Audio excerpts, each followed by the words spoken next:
पर्यावरण संरक्षण, स्वच्छता, इसके बारे में जागरूकता फैलाना, शिक्षा, आत्मनिर्भरता और कोविड फ्रंटलाइन वॉरियर का उत्साह बढ़ाना, ऐसे कई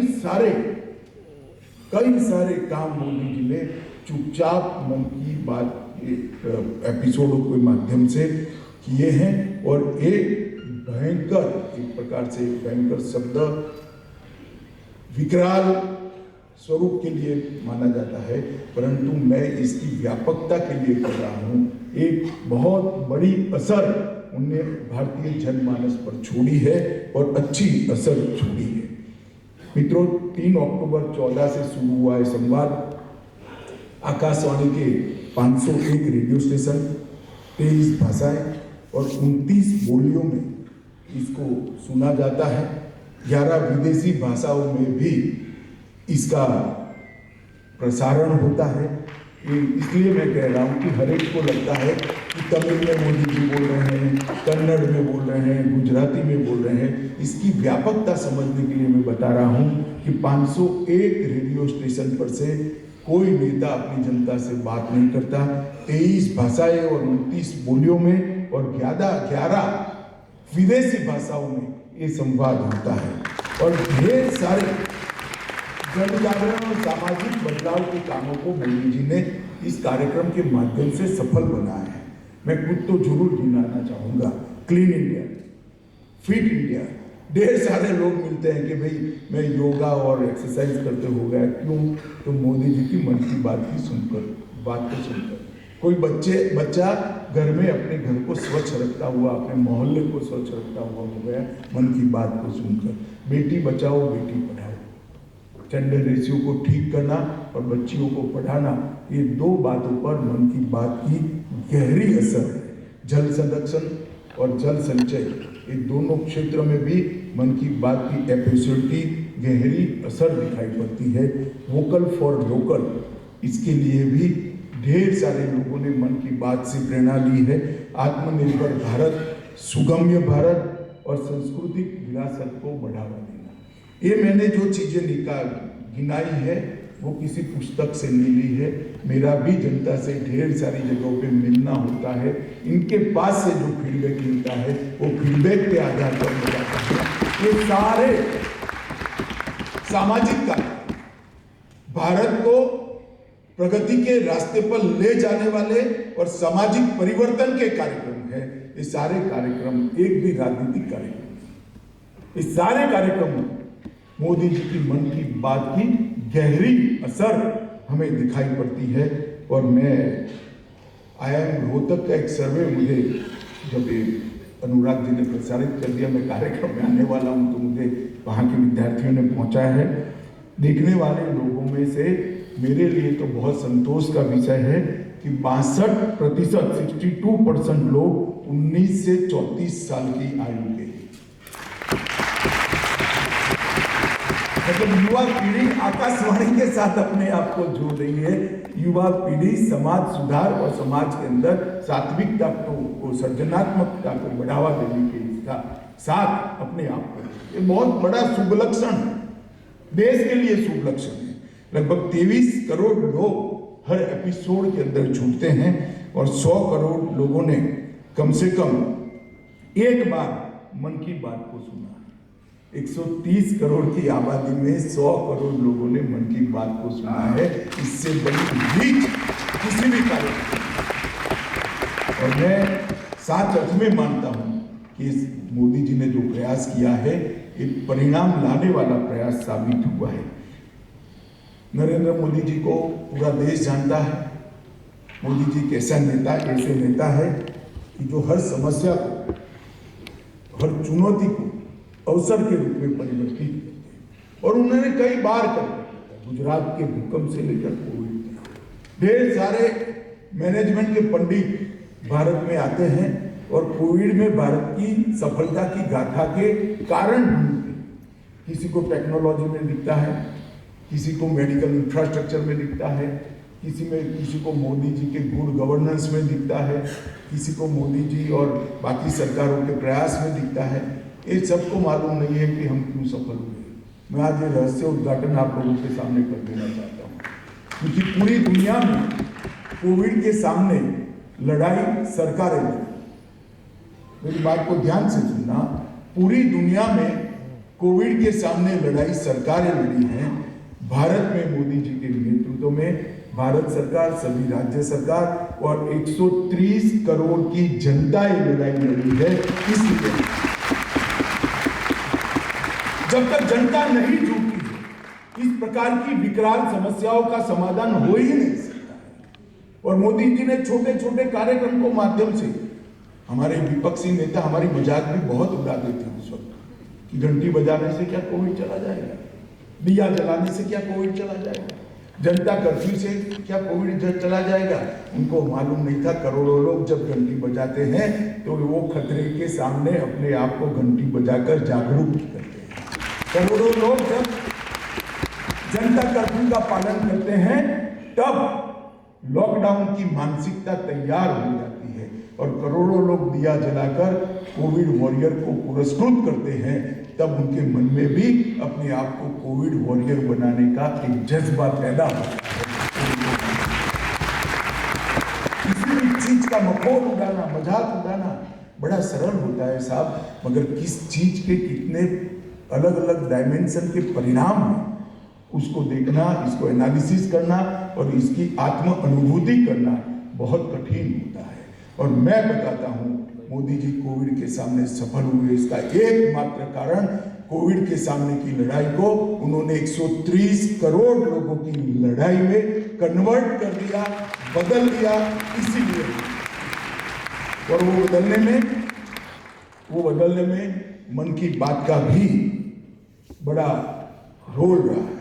मन की बात से एक ऐसा संवाद तंत्र स्थापित हुआ जिन्होंने, मोदी जी ने मन की बात के माध्यम से देश के सामने की चुनौतियों को ईमानदारी से स्वीकार किया। हाँ, देश के सामने चुनौती है, लड़ेंगे, एकजुट रहेंगे और विजयी। खुले मन से संवाद कर उन्होंने नागरिकों को भागीदार बनाया और जमीन पर इसका समस्या का समाधान करने का रास्ता बताया है।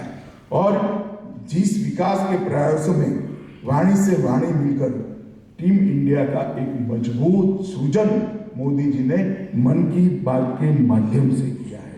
लगभग 700 से ज्यादा कंट्रीब्यूटर इसमें से पूछा मेरे सामने भी बैठे हैं और 217 संगठन का हौसला अफजाई कर इस 700 लोग और 270 संगठन नहीं, परंतु हर छोटे से छोटे नागरिक को ये बताया है कि मैं भी कुछ कर सकता हूँ, सोसाइटी को मैं भी कंट्रीब्यूट कर सकता हूँ। ये प्रेरणा नरेंद्र मोदी जी ने दी है। ये 700 लोग तो सिंबॉलिक, इस 700 लोगों के माध्यम से, 270 संगठनों के माध्यम से करोड़ों लोगों के अंदर मैं कुछ कर सकता हूं, वो आत्मविश्वास का निर्मित करना, ये बहुत बड़ी बात है और ये काम नरेंद्र मोदी जी ने किया। Argentina, Australia, Mali, Mongolia, Greece, Oman, Guyana, Japan, ढेर सारे देशों के अंदर मन की बात पहुंची है और एक प्रकार से वसुधैव कुटुंबकम की कल्पना को भी मन की बात के माध्यम से चरितार्थ किया है। जो कम्युनिकेशन का मोदी जी ने नया एक स्किल अपने आप में डेवलप किया है, इसका ढंग से एनालिसिस करें तो इसके 4 प्रमुख स्तंभ दिखाई पड़ते हैं। एक कम्युनिकेशन बहुत इमोशनल है, एक कम्युनिकेशन एक प्रकार से स्पिरिचुअल भी है, एक कम्युनिकेशन इंटेलेक्चुअल भी है और एक कम्युनिकेशन फिजिकल एक्टिविटी को गति देने वाला, बढ़ावा देने वाला भी है। और इसको परफेक्ट कम्युनिकेशन में मानता हूं। और परफेक्ट के स्पेलिंग को अगर तोड़कर देखें तो पी माने इसमें पीस की भी बात है, ए माने एम्पावरमेंट, ई माने एम्पावरमेंट है, आर माने रिफ्लेक्टिव भी है, एफ माने फेस्टिव है, ई माने इकोनॉमी का डेवलपमेंट की भी बात है, सी मतलब केयरिंग है और टी मतलब थॉटफुल है। और कई सारी चीजें इसके अंदर, इस स्पेलिंग के स्तंभों के अंदर आप डिवाइड कर देख सकते हो। अभी अभी नवंबर के कार्यक्रम में G20 की अध्यक्षता और विश्व शांति की अपील और वसुधैव कुटुंबकम का कंसेप्ट मोदी जी ने जिस प्रकार से मन की बात को रखा है, G20 कई देशों में हुआ होगा, मगर किसी भी देश ने भारतीय सभ्यता का G20 को देखने का नजरिया क्या होता है वो किसी को मालूम नहीं होगा। G20 ने वसुधैव कुटुंबकम के हमारे सूत्र को वैश्विक स्वीकृति लाने का काम मन की बात के इस एपिसोड में किया और इसके साथ मनुष्य की आंतरिक शक्ति के साथ साथ वैश्विक शांति की बात कर उन्होंने दोनों के बीच में एकात्मता तक है, आत्मिक शांति और वैश्विक शांति दोनों अद्वैत एक बताकर हमारे पुराणों के रहस्य को भी लोगों को सामने रखने का काम किया है।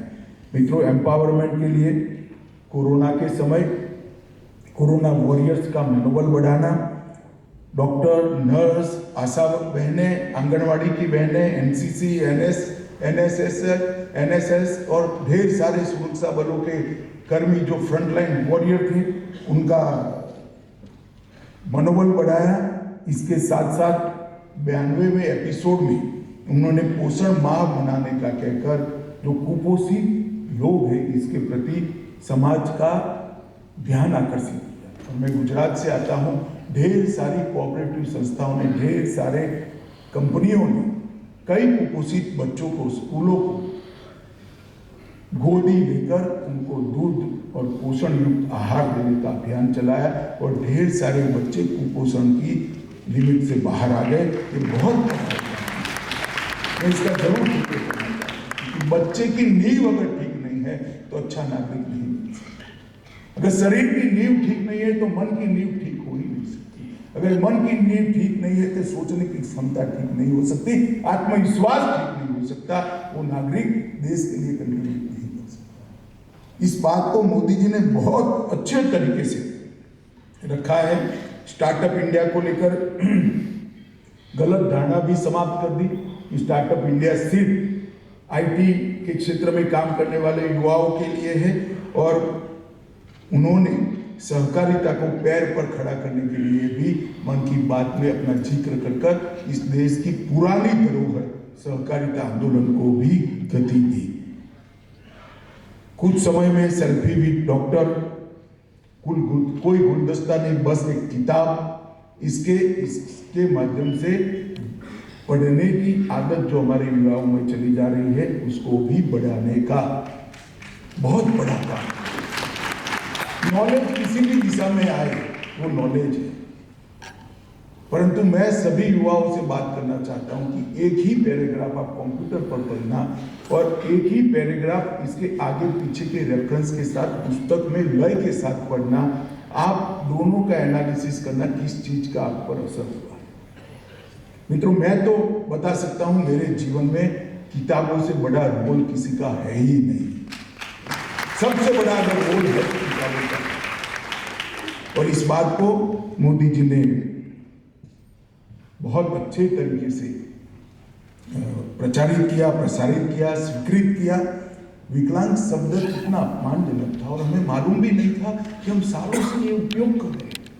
मोदी जी ने मन की बात के एक एपिसोड से विकलांग को दिव्यांग बनाने का काम कर दिया और करोड़ों, इससे ज्यादा संतोष मेरे जैसे व्यक्ति को तो कभी हो ही नहीं सकता।